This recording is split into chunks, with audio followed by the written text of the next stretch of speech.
Perkenalkan, nama saya Fadli Sulaiman Usman, NIM 2201080095. Kelas 1D dari Prodi Pendidikan Ekonomi, Fakultas Keguruan dan Ilmu Pendidikan. Saya membuat video ini untuk memenuhi ujian akhir semester mata kuliah pengembangan peserta didik dengan judul karakteristik dan perkembangan individu.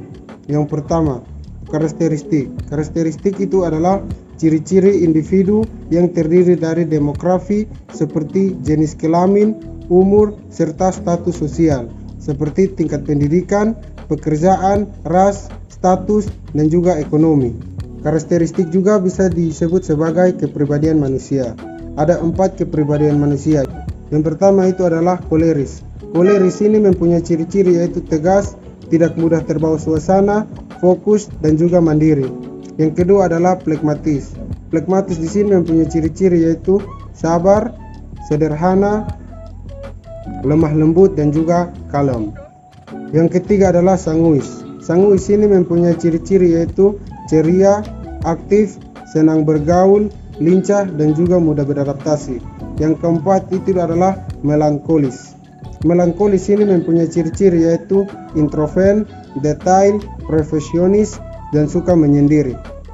Dari 4 kepribadian manusia yang tadi saya sebut, teman-teman bisa melihat apakah teman-teman masuk kepada kepribadian yang mana. Apakah masuk kepada koleris, flegmatis, sanguis, ataupun melankolis.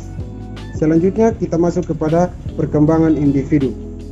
Perkembangan individu melibatkan konsep tumbuh dan kembang. Nah, konsep tumbuh dan kembang di sini mencakup 2 peristiwa yang berbeda tetapi saling berkaitan.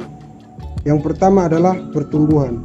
Pertumbuhan di sini berkaitan dengan masalah perubahan dalam besar, jumlah, ukuran, dimensi tingkat sel, ukuran panjang sentimeter atau meter. Yang kedua adalah perkembangan. Perkembangan di sini adalah bertambahnya kemampuan, skill dalam struktur dan fungsi tubuh yang lebih kompleks. Adapun faktor-faktor yang mempengaruhi tumbuh kembang, yang pertama itu adalah faktor genetik. Yang kedua itu adalah faktor lingkungan. Faktor lingkungan mencakup 2 faktor. Yang pertama adalah faktor pranatal dan yang kedua adalah faktor postnatal. Yang pertama, faktor pranatal. Faktor pranatal yaitu yang masih dalam kandungan, mencakup gizi ibu selama hamil, toksin atau zat kimia, stres, dan juga infeksi. Yang kedua adalah faktor postnatal. Faktor postnatal di sini yaitu lingkungan setelah anak dilahirkan, yang mencakup ras atau suku bangsa, jenis kelamin, perawatan setelah kesehatan, penyakit kronis, atau penyakit yang berlangsung lama. Kita masuk kepada aspek-aspek perkembangan individu.